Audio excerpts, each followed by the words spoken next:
Сәлеметсіздер ме? Бүгін сіздермен булочкидің рецептімен бөлісемін. Міндетті түрде жасап көріңіздер. Ең бірінші жылы сүтімізді ыдысымызға құямыз. Бөлме температурасындағы сары майды салып жақсылап араластырып ерітіп аламыз. Одан кейін шекерді және жұмыртқаны салып жақсылап араластырамыз.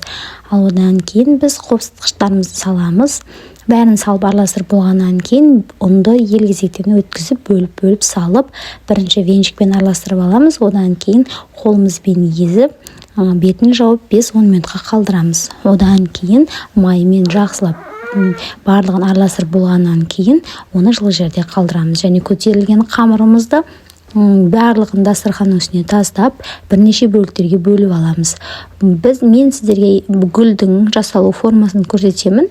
Біз ең бірінші қамырды ұзынша етеміз де, барлығын бірінен кейін бірін өткізіп, дөңгелектеп жасап шығамыз.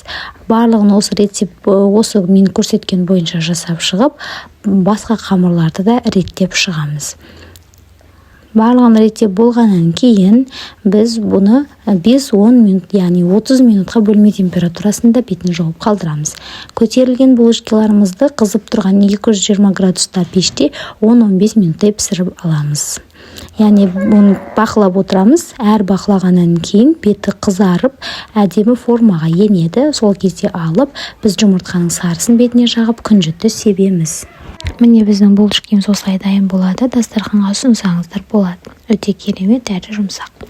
Міндетті түрде төмендегі подписаться батырмасын басып, маған тіркелуді ұмытпаңыз.